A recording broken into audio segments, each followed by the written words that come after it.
Good people, how's it? You won't believe where we are today. We're back on the old stomping ground, back at St. John's. Come with me. We've got a very exciting episode that we're filming today. We got Mr. Trinci himself, Corrado Trinci, the headmaster of St. John's. We're just very excited to be here, be at the old school. I walk down these halls and it feels like I'm home. It feels like we're home, baby. Please get excited for this episode. It's going to be an absolute humdinger. All right, guys, we'll see you in the show. Cheers, ciao.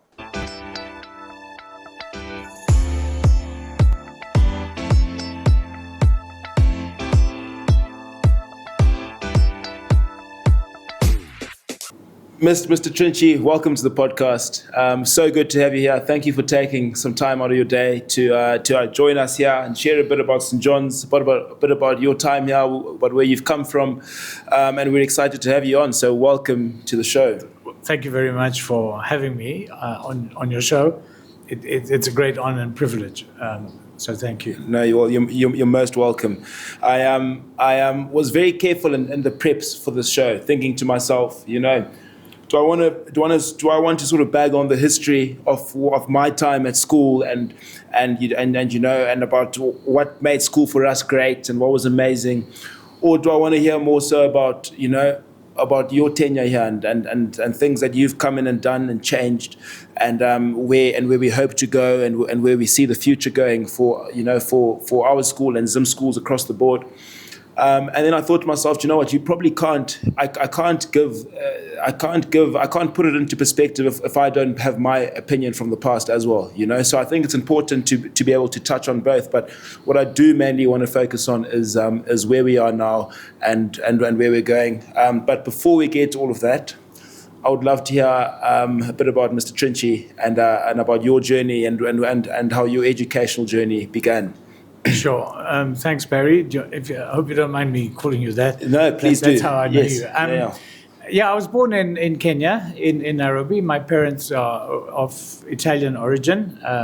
They were born themselves in Africa, in the Italian colonies in Eritrea. So they lived the first part of their lives in Eritrea. And then after the Second World War, they moved to Kenya. I was born in 1960 in Nairobi. And up until the age of 12, so I went to a little school by State House called St. George's Primary. A very, very happy childhood, very happy school experience there. And then at the age of 12, we relocated to Italy for 3 years.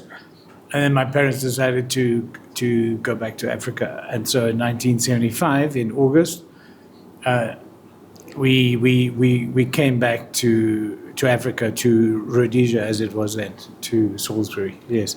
And then I was instantly put into school, and that was Ellis Robbins. At Ellis Robbins, government school in Maybarain area. And that's where you finished. That's where you finished your high schooling experience at Ellis Robbins. Yes, that's right. I started I came into Form 3 and exited in Upper 6, yes. Okay. They were difficult years. I have sort of mixed feelings about them. The initial years were very, very hard indeed. And that's not just about the transition from Italy and Italian kind of education to a sort of legacy of the British, system. But because there are other factors at work. It was obviously pre 1980 at the time. Pre 1980. So I can imagine the environment would have been very, very hostile. It was very hostile, yes, and that's exactly right. So apart from the conflict that was going on in the country, but I found it a very tough experience in the sense that I was the outsider. I was considered the outsider, the new guy that had arrived, and.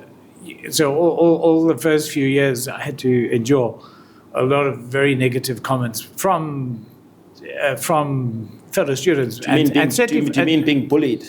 I think verbally bullied, yes. Yeah. I was the wog and the smelly guy and the immigrant, and because I mean the boys were conditioned to. It was a nation under siege, and it was. In retrospect, I think one really needn't be surprised. What really affected me was the being targeted by teachers who were evidently bullies, had a lot of personal issues. understandably, again, in retrospect, it's a war situation, but it was a very negative experience until I was in lower six, and an English teacher transformed my whole experience of school. How?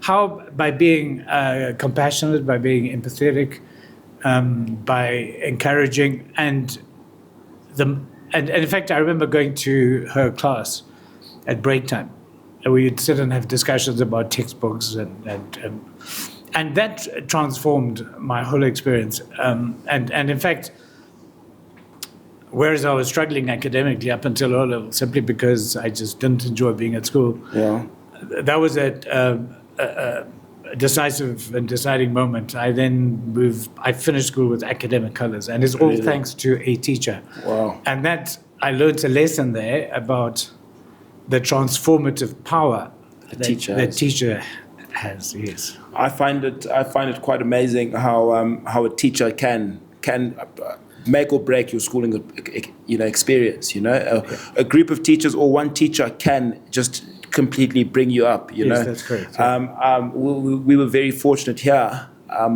During my time, had such amazing teachers who taught me, and for my 3 A-level teachers, we had Mrs. Wild, our literature teacher, who we used to call her mum. She's so amazing. We had Mr. Rademeyer for our geography, and he's now going on to be the headmaster of the prep school. And we had Ms. Bue, our English language teacher. So all these teachers are still here today. They're still here today, which is quite amazing. And we're very lucky indeed. Yes. I think you're very blessed to have them. So what I'm saying is, I've personally have not had many foul experiences of teachers during my time at St. John's, of people that made my experience like I would dread coming to school.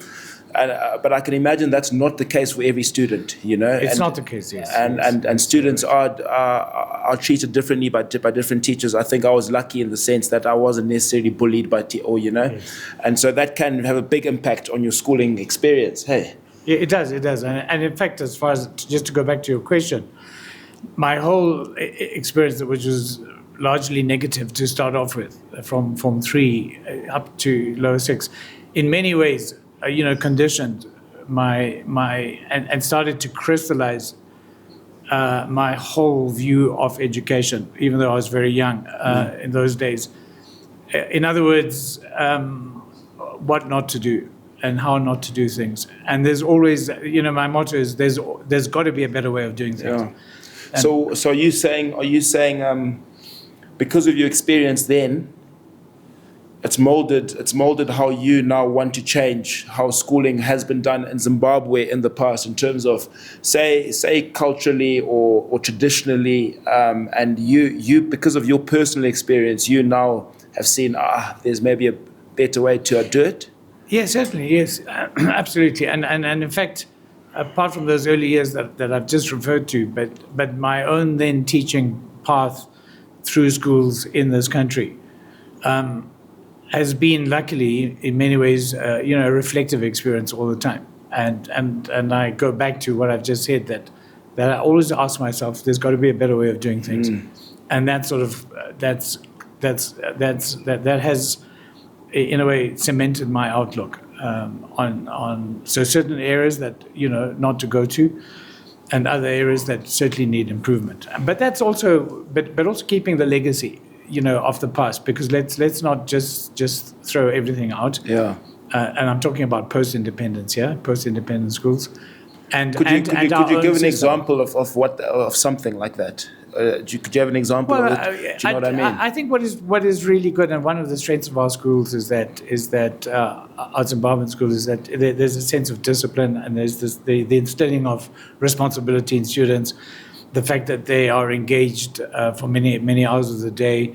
These are the big strengths of our system, and the fact that most schools are multiracial, and so in a way prepare students for the world, because they're there's a microcosm of the greater world out there. So yes, I would agree with that. I hope that rather, shall I say, in my experience, when I was at school, very traditionalist, and I know a lot of Zimbabwean men in particular will say, this is how things were done when I was in school, and so this should carry on. If we got given 1,000 press ups in manual labor on a Thursday afternoon, that same tradition should carry on, because it taught me, look at me, I haven't turned out too bad today, or look, but what we, I don't know how to explain this.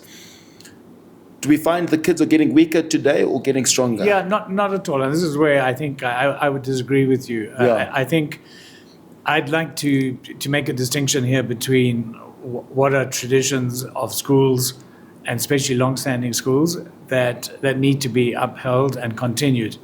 But with traditions, I always maintain are bad habits that move simultaneously. And I think the wisdom today is to discard the bad habits and to recognize the difference of what needs to be kept. So I'm certainly no advocate for brutal environments. I'm not an advocate for boot camps, because I feel, again, there are better ways of doing things, and you can achieve the same objectives and be very, very successful without the need for humiliation, without the need to denigrate people or insult them, or just make them feel uncomfortable. And that's really what education is about. It's salvific. Education is about empowering people, about giving them energy, giving them strength, giving them a sense of values and important values, which is not about belittling and humiliating, but actually empowering individuals everywhere. So the journey has been quite a long one for me. I've been in education here in this country 40 years. 40 years. And there's been sort of radical changes, all around. You'd have seen it all. You'd have seen from the hectic spectrum to what we're experiencing today. Indeed. And schools, honestly, they are evolving institutions, and I think the world is moving forward. And I think the difficulty, where the balance has to come in, is assessing the values that we need to uphold, versus an adaptation. So the obvious example is the technological adaptation in recent years. You can't just stay still. And in fact, in education, if you don't move, you go backwards. You will be left behind. You'll be left behind, yes. We'd like to give a big shout out to our sponsors, Machinery Exchange. Machinery Exchange offer a wide range of products, from the servicing of machines and the rebuilding of machines. They've got a workshop here in Harare, in Hwange, Bulawayo. I've left their description or their link in the description below. You must give them a look at, have a look at their website or the social media. It'll give you a lot more information about them. But thank you again to our sponsors. Cheers, ciao. I see St. John's today, and I see, every year group goes on some sort of camp or excursion throughout the year. We never had that when I was young. We went on Form 1 camp, low 6 camp, and if you're lucky, you went to Rifa and Form low 6 with your geography class, which is what. But in terms of what I think one of the great things that you've done here is to provide an opportunity for everyone who's from anywhere and everywhere to be able to have an experience at St. John's, Yes. From one to all the way to upper 6, there's something that goes on every year for the kids. You're absolutely right. And in fact, this is not something that I say. I think it's well recognized, but the value of experiential education is absolutely huge. And so because one really learns about yourself and about others in adversity, and so going out of your comfort zone is where you learn the most in terms of who you are, and in terms of the values that you uphold, in terms of your character, how you deal with adversity. And so, and I'm not just referring now about the leadership camp, but we've got many excursions here that take boys into wildlife areas, expose them to areas that are not necessarily or often part of their lives. And it's in those experiences that a great deal of learning takes place. In other words, the outdoors is a classroom of infinite resources, is how I'd like to look at it. Yeah. I remember going to Rifa when we were in upper 6, and there was Dave and Elspeth there who were the sort of the leaders there, or the guys that owned, I don't know if they owned the concession or one has passed away recently, unfortunately. But we went to Rifa with our lower sixth class for geography, and we went with Mrs. Reed and Mr. Rademeyer, and and it was the most amazing time. We dreaded it so much, you know. We were like, what are we going to go and do in Rifa for a week, you know what? And when we get there, it was about 20 of us boys. But because we just accepted our fate that we were going there, and when we got there, we almost made humor. Everyone was getting bitten by bugs and mosquitoes, and you come together, and you just, you know, it becomes so funny that everything that happens is absolutely hysterical. And I remember having to cut the balls off an impala. That's right. And you see all of the boys who you think are the big macho acts in the class sort of recoiling away from that. But experiences like that was probably one of the most like enriching times. You know, after all, is going to a place like Rifa. You know, and also you're right, because when they're discomforts and they're shared by a group of people, they become a lot easier to manage because you're not on your own. Yeah, and you learn about, you know, solidarity and empathy, and you can have a laugh. It's good fun. Yeah. What sort of changes have you tried to bring into St. John's? Sorry, Mr. Trinci. Let me start somewhere else. Okay, so you said you started so you finished the Ellis Robbins, and then you started your educational journey straight away. Yes, well, I went to university in between, and I always knew I wanted to be a teacher.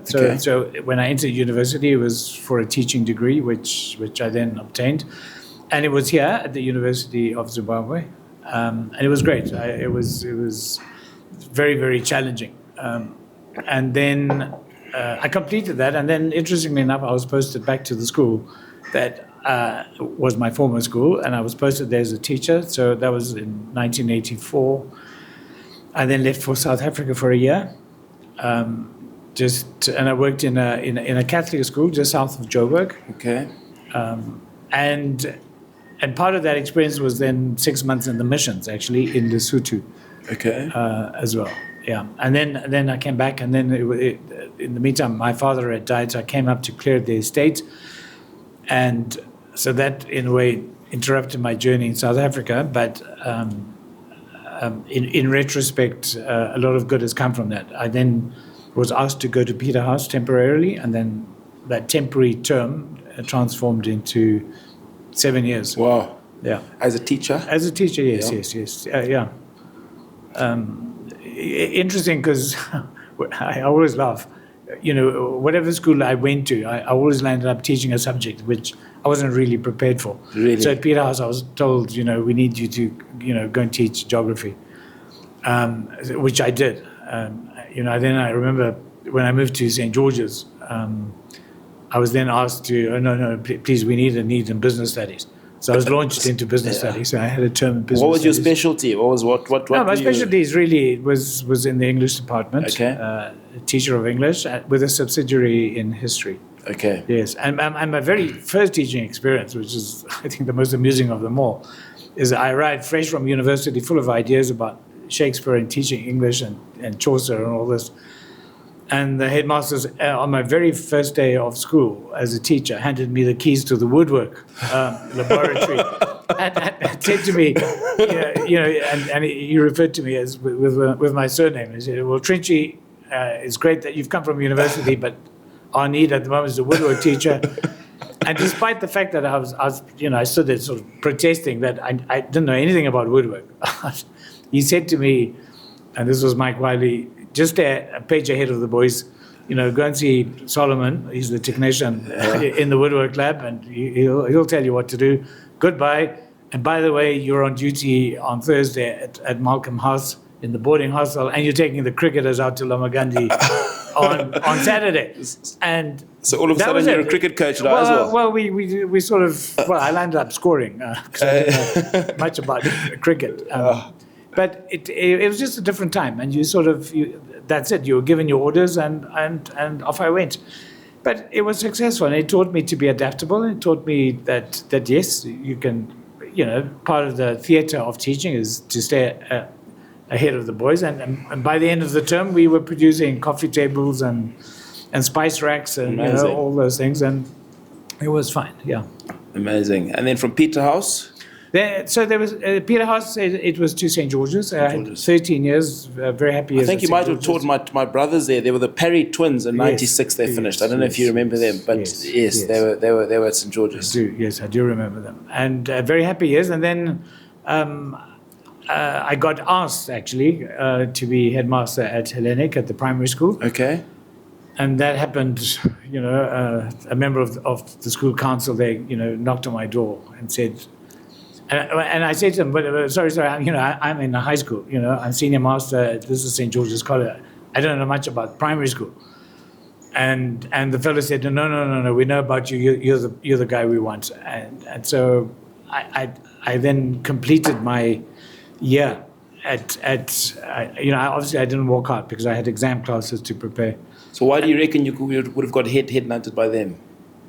Well, I suppose the individual that asked me if I wanted to be head at the Hellenic School had children at St. George's, and so they knew me well, right? In terms of a teacher and obviously as an individual as well, and so they obviously felt that's the individual we wanted. Yeah.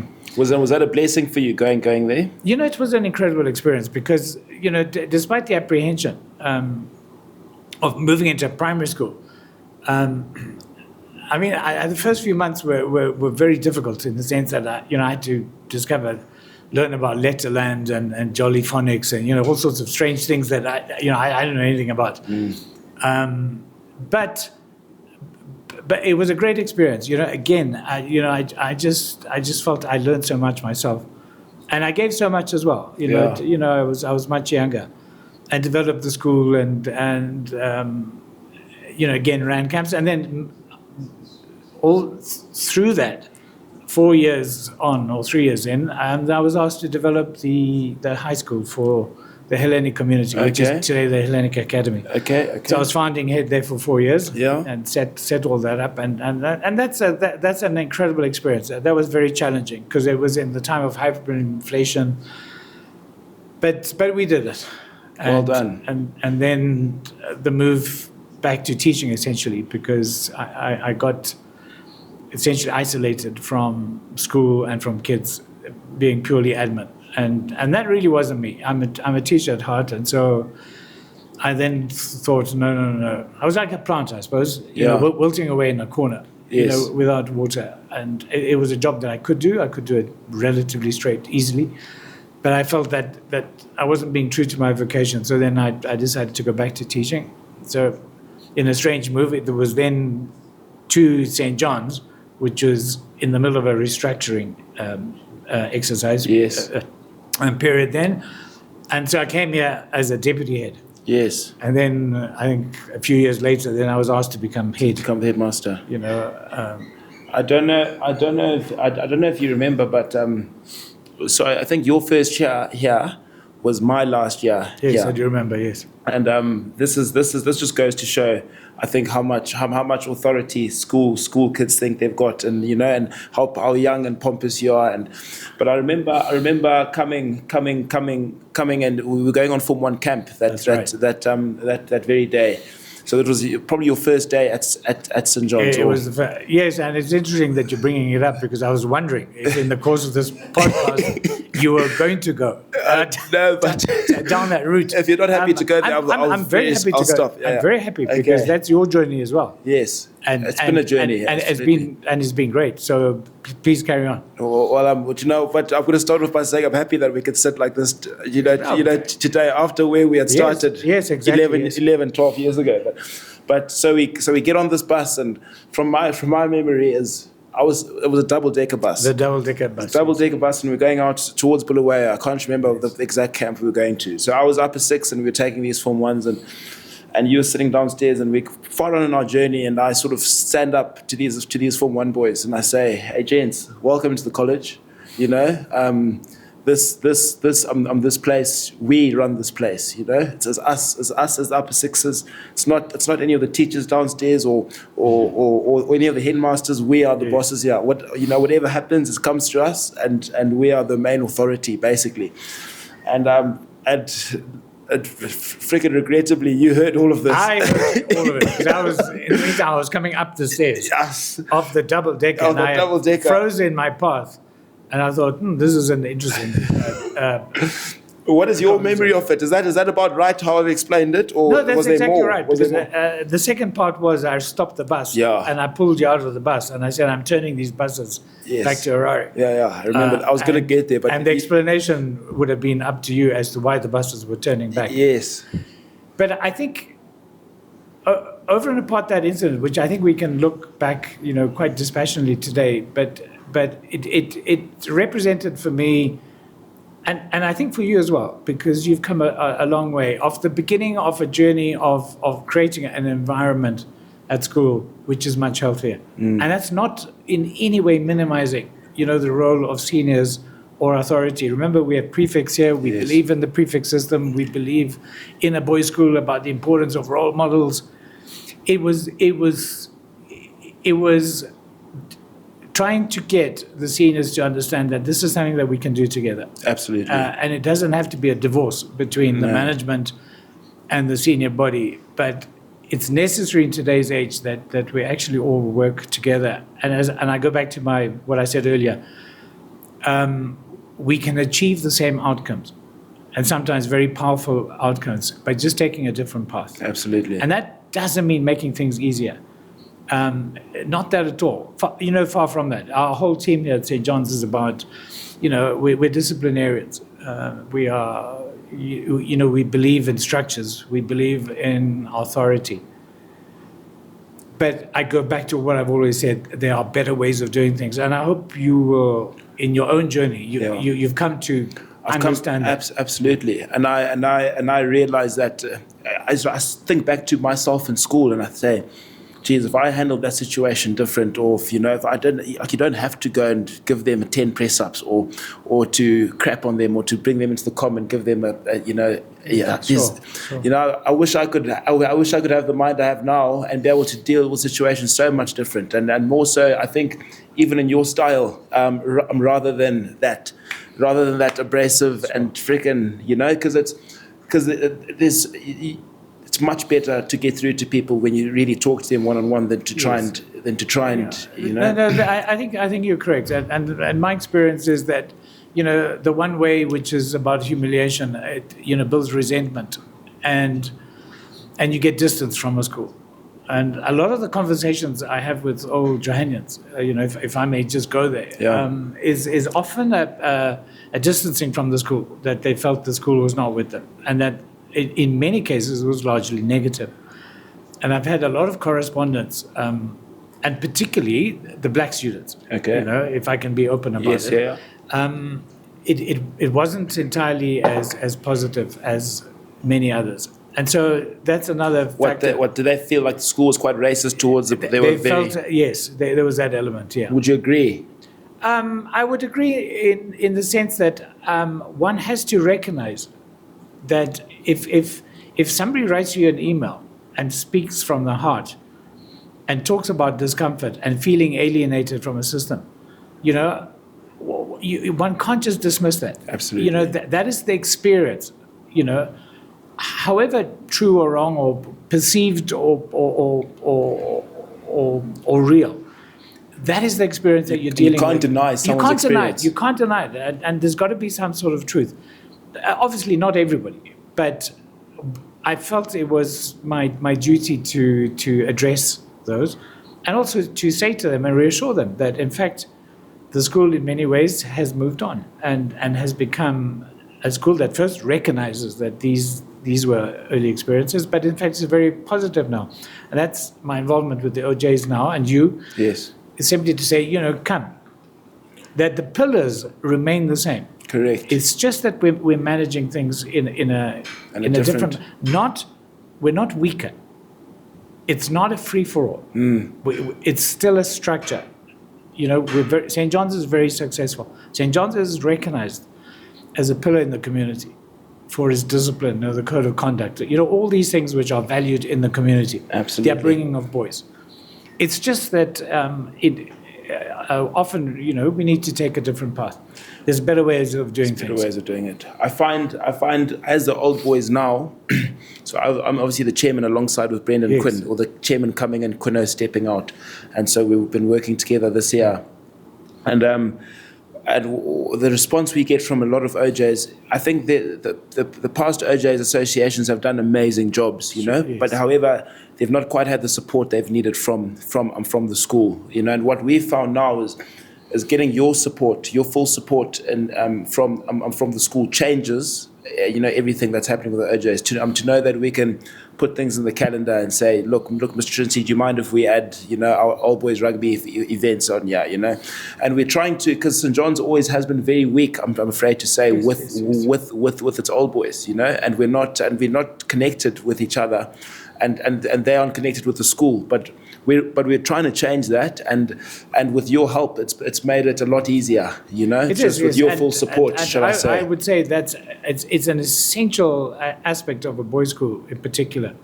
How often when you are just chatting to somebody at a pub or at a restaurant, or you're just introduced to somebody, it's always interesting that the first question is, what school did you go to? No one ever asks what university did you go to. No. Or hardly ever.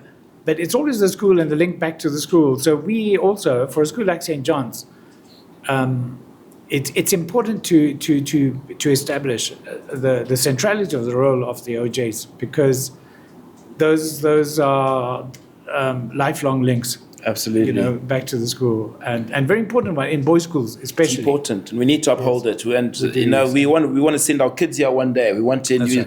You also need the support of the old OJs coming through, and so on and so forth.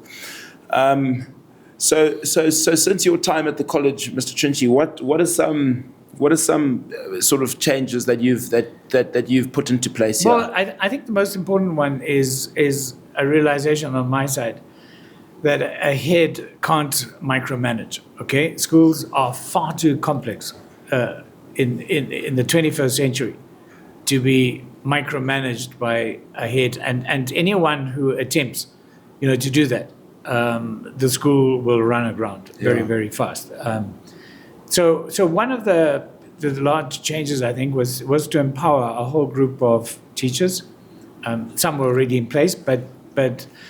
So, for example, the director of sport, the director of culture now, that on equal terms. We have two deputy heads, the sixth form and Mr. Sakala, who does the staff and students, and the head of academics here. In other words, specific portfolios. Right. And that's also, there's the child protection group. We've got the counsellors. That's all been streamlined, and also what's the child protection group? Sorry, it's counsellors that or teachers that deal specifically with safeguarding issues, and very, very private and very, very competent teachers. Okay. So once you have and an educational psychologist that we're lucky to have, and a careers counsellor. Wow. So what I'm saying is that a school needs all these portfolios, and I feel that having empowered a good number of people, we've become much more efficient in our operations. Absolutely. So I'd like to see myself, in many ways, as a captain of a ship, and there's plenty of departments in that ship. So you're not micromanaging. I don't micromanage. Yes, I have no interest in what goes on down in the engine room of that ship, because if I know there's a very competent chief engineer, and he does his job, that's absolutely fine. Or whatever it's going to be on the the menu down in the restaurant. I mean, I really don't care. That's not my job. Yeah. But the moment you start looking into areas like that, micromanage, you've had it, and the schools have had it. It's far too complex today to look into everything. There's different aspects that one needs to. So I think one of the big changes is the openness. We have open days. Do you have quite an open door policy into your office? Always, all of us in management. Always, doors always open. Very accessible. Very. Yes, okay. Yes. I think we need to be heard. I think again, real or perceived. I think whatever opinion is expressed, it might be on the level of just gossip, but I think it needs to be addressed, because if it's not, it festers, and then you're dealing with perceptions, and it does get a bit complicated. So I feel that openness, and even I'll take a case that even with our prefects, we have again daily meetings. We meet with the head boys, and that's not micromanaging, but that's creating leaders and guiding them. Yes. Let's not forget, these are boys. At the end of the day, yes, they're 18-year-old, they're 17-year-old, they're young boys. They're young gentlemen, Yeah. and simply to appoint prefects and let them loose in a school is asking for trouble. And it's up to us as educators, actually, again, to show them better ways of doing things. And that's not throwing. I repeat again, not throwing away the fundamentals. Correct. Of respect for authority. Well, that's what happened in our day, Mr. Trinci. Would you agree that us as prefects got given quite a lot more power than we should have? I don't know if you would agree with that statement. But I'm not so sure, because I wasn't here then. I only came in your last year. But we almost felt invincible. You felt like you could do whatever, and I don't know if they still have that feeling, which it's bad to feel like you're invincible and nothing's touching you, nothing can touch you. Yeah, I would say that's a lack of understanding of leadership. I think that the whole understanding has changed to being a servant of the institution. Yes, yeah. In other words, to be appointed prefect is not a reward for a journey that somebody may have had through school, and therefore it's a position of privilege. It's actually the opposite. And we've, in many ways, subverted that, so that the understanding of leadership is about one who cares about the institution. One who serves. Yeah, I think Simon Sinek, put it very well in one of his talks. It's not about taking charge of people in your care, but caring about people in your charge. And I think he says something, I'm paraphrasing now, but it's something to that effect, and I think that captures it, very, very well, and it can be very powerful, because when I'm talking about a boys' school, when a boys' school gets it right, it's a very powerful institution. True. When we get it right. That's what my next touching point is. St. John's forever going to be an all-boys school. Yes, there's no doubt about that. I think. Well, look, ultimately, a board of governors down the line may review that, but I can confidently say at the moment, no, there's no intention of that. I think it's in our DNA. I think from our ECD and the prep school, we are boys. We are a boys' school, and we like to see ourselves as experts in the education of boys. We're a member of the International Boys' School Coalition. It's an international group. With considerable research on boys' education, and there is a place for a boys' education, or boys-only school in Zimbabwe, but in fact even in the rest of the world. I maintain, if you get it right, it's extremely powerful. It benefits boys hugely. Are we the last standing boys' school here? No, not quite. I think there's CBC, and Peterhouse, although Peterhouse is sort of 3 campuses, but they are separate. It's some of our colleague schools, like St. George's and Falcon, I think have made moves to become co-ed. That's not on our on our agenda. No, it's not on our agenda. No. Yeah.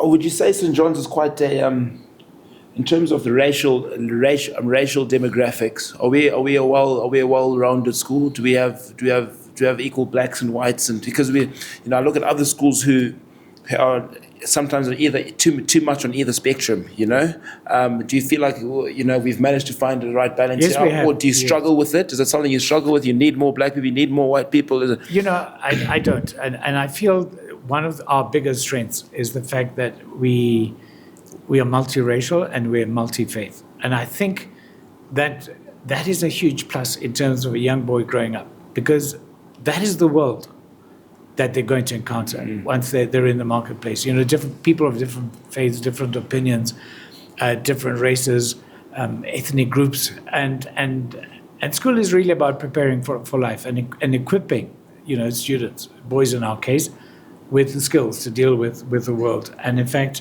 And if we have that balance in our school, then we are very, very strong. And I think it's unfortunate that many of schools have lost that aspect, which is an enriching one. And I think your own experience, will, even now with OJs, your interaction with all sorts, all sorts is very empowering. It's important, and I love being a part of it. And but we also hear, which is a great thing. Which makes my heart fill up with pride, is that the waiting list to get into St. John's has just grown and grown over the years. Yes. And that is obviously credit to you and your team here. And I don't know if it's also because, not to take away from that, but because there's no other options to go to in Zimbabwe, or so I'm not taking away from that.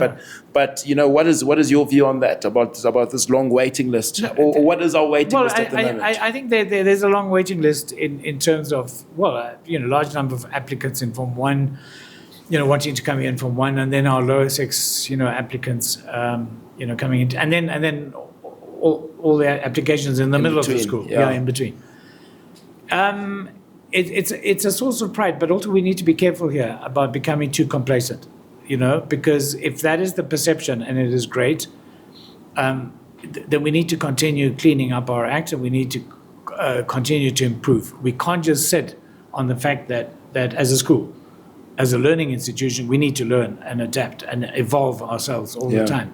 If we just sit comfortably because people at the moment are queuing up at our gates, it's quite a dangerous. It can be dangerous because you can become complacent. You become complacent, you become arrogant, and you lose sight of what you're really here for, and that is serving the community and providing a very good product. I just want to commend you again, and just say, well done for being able to accumulate this waiting list. But also, when I walk around this campus, just the development and the things that are here now that were not even thought when I was in school, So you can see the constant progression. I've just walked past the basketball courts there. You've taken off the roof and you've put a new roof and putting solar panel on top. That's the sort of development that we love to see. Sure. So it's important. That's very gracious of you. Attributing a large part of this, to my office. But in fact, a school is successful because right from the board of governors, and in terms of governance, we have an exceptional board, and we have a visionary board, and we have a board that has young people in its members, and they all are experts in their own fields. They're engineers, they're architects, they're builders, and or lawyers. And that is the first point of a successful school, which is in terms of governance. So we're very, very lucky on that side. And then the school itself, therefore, has a vision, has a goal, because that's set in conjunction with the Board of Governors, and that's the school leadership.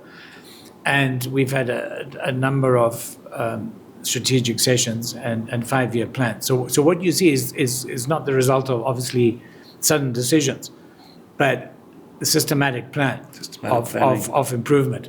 Coupled with this is, of course, we have a wonderful relation, a personal one, with Ms. Harvey, who's the head at the ECD, and Ryan Barber, who's an exceptional head as well at the prep school, at the preparatory school. And that, of course, has cemented into a lot of energy, which begins at ECD. But you guys work one as a team now, don't you? We work as a team, absolutely. It's not ECD prep. No. I think that's a radical change that you alluded to. Yes. From the past, or the structures, I think. And recognizing that education is a continuum. It's not 3 blocks in a kid's life, but it's actually a continuous thread. It carries on, and therefore the importance of working right from ECD in terms of policies, in terms of what do we want to achieve as a boys' school, in terms of sport, in terms of the physical development, the intellectual development, the spiritual development. Yeah. It starts. We have to combine, and if you do that, the product, shall we use that word in inverted commas, is a very strong one. Do we do anything at St. John's to give back in terms of, I say give back, but, I would love, and, I had the privilege of being able to come here. there might be kids who might be talented, very clever out there that don't necessarily have the talent, or the financial aid to come here. However, they would thrive at a school like St. John's. Yes. When I say give back, do we give back in ways like that? Do we Yes, give we do. back? Yes, we do. And that's without me going into a sort of sensitive area. But to Yes. answer your question, yes, Okay. absolutely. But also on individuals. But apart from that, the St. John schools are heavily involved in the community. We support Chichikunda Orphanage in Hatcliffe. That's 700 orphans. We have tutors going there. We have set up their computer lab. We have weekly visits. We have their teachers coming here. We had last week, we had their senior boys and girls attending our Model United Nations conference. And in fact, we had our own prefects, and that was really the most heartwarming fact of all. Our own prefects that were actually running prefect training at Chichikunda Orphanage in Hatcliffe, where they lack resources, they lack so much. So we give all the time, and apart from that, there's a school in Guruve, Chemachinda, that we support, and in the past we've been heavily involved in the community. We've recently had a day here for the VAWS, which are the voluntary, the dog, Okay. The vets for the dogs, and so we offered them So the campus. there's We're rooted in the community. St. Yeah. John's is a community school, so there's all sorts of aspects. Well, thank you for that. Local and also further afield, as I Yeah. said. Right down to the Salve Valley Conservancy. We have supported schools in the past. And that's critically important, because otherwise important, you're elitist. You become self-indulged, and self-involved. You just look introspectively, and that's not healthy. No. At all. Well, thank you for that. That puts us in a great positive light, which we always want. We always want the best for the school. Good people, we're here with the heartbeat of the school. We're nearly at 1,000 subscriptions. Let's get there. Come on, team. What are we saying? Like, share, subscribe to Podcast with Pari. On a bit of a lighter note, I often get asked, geez, Pari, you're on the OJ's Association. Yeah, I've got 3 boys there. Can you get them into St. John's, or can you do this? I'm like, gents, I'm not on the exception committee or whatever. Tell me how does that work? If I needed to just get a family member in, could I just come and can I just? Unfortunately, it's not that easy, Come on, Mr. Trinci. and that's not the route. However, let me put this to you. Yeah. If an OJ or a teacher, can actually put in a recommendation for a family, know a family well, or deserving family, or a deserving boy, Yes. we are happy to hear about that. And then subject, of course, to the normal entry requirements and the assessments. But we're not averse to that. And the reason why I say that is our policy for a number of years now is attracting good boys to our school. Not necessarily the top academics, not necessarily just the sportsman or a musician, but we try to bring in good people into our college. We're a community school, and therefore not just how intelligent are you, but in what ways are you intelligent? And we ask that question of everybody, because everybody, whatever the background, whatever the ability, will contribute positively. So it's a good person, and that's what you look at. that we need. And so, to go back to your question, if we hear recommendations about good boys, good families, those are very well received. Subject, of course, to the normal, Do procedures. lots of places open up at the end of every year? Does it change? Or is it quite hard, shall I say, to find a vacancy here? No, it's not hard. There's always people on the move, or either they leave the country, or some kids, because the parents may leave, then necessitate a boarding environment. So there's always changes, and that's good. That's good. But really we fill fast. But again, it's not about just filling numbers. What we have a pretty rigorous, selection process, which involves interviews, direct interviews with me. So you interview everyone that comes in? I interview, yes, especially the ones that we don't know, in order to understand and to get some sort of agreement. Because if the parents are on the same page, so to speak, in terms of what we want to achieve with kids as we are, then there's not a problem. Because parents are the primary educators of their kids. But schools come in a close second.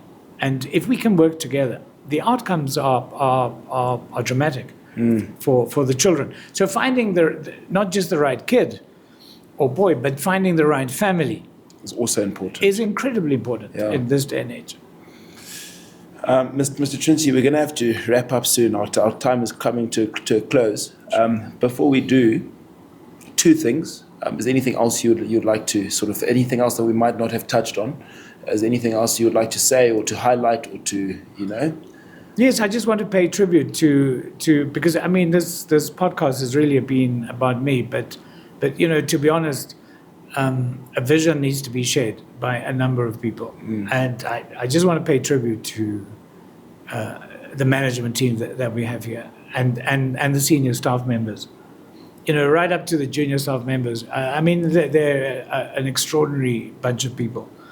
And so ahead in isolation, you don't achieve much. But I think when you create an environment where again, it's safe and you empower people, then my job, which is often perceived as a lonely one, in fact, is not the case. If you have an incredible, and I'm very privileged that I do have that. And therefore, my day is made so much easier. And I don't feel isolated. I don't feel lonely. And some days when I come to school, it's great. It's actually full of joy because it's a wonderful institution. Yeah.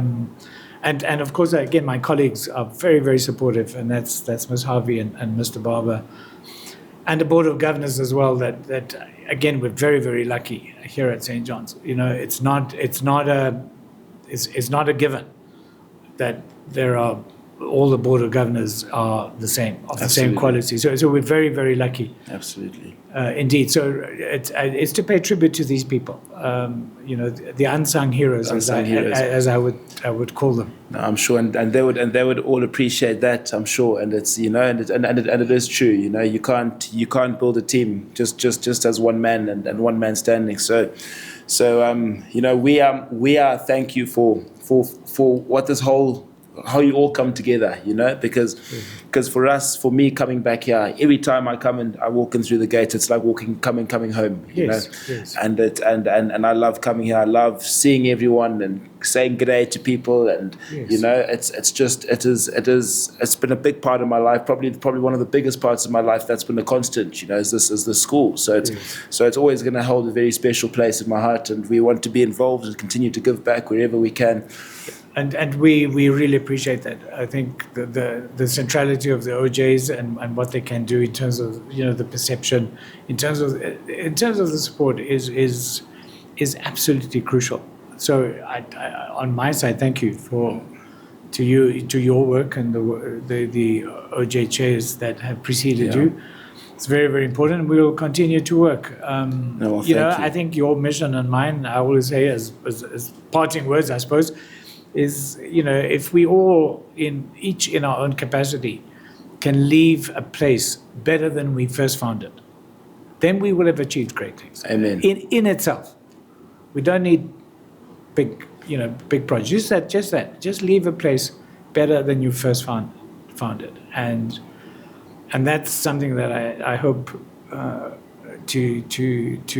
I hope that's going to be my legacy, and for everyone that comes through the gates here at St. John's. We just leave it a better place than we first found it. Well, I was going to end by asking you what would you like to be remembered by, but the way you've ended that, I think you've done very well, is to leave a place better than you found it. However, if there is something that else you would like to be, really, I think as a teacher, speaking as a teacher, not so much as a headmaster, but it's just the recognition that and the joy and the satisfaction that, for all of us in the course of one's life, that if somewhere, we've touched and a child's life and improved it, or given that person a sense of hope and courage, then we will have achieved already a great percentage of our mission as teachers and educators. All amazing. Yeah. Well, Mr. Trinci, thank you so much for your time. I think this has been a great podcast. We're live from the Colby Room at St. John's at our home, and it's been an amazing show. Guys, thank you for tuning in. Please remember to like and comment and share. But other than that, if you got boys, you send them to St. John's. This is the place to be, baby. Indeed. This is the place All right. to be. Thanks, Mr. Trinci. And thank you very much indeed. Thank you for asking me to talk today. It's a privilege. Thank you. You're most welcome. Anytime. All right. We'll see you soon. Cheers. Ciao. Bye.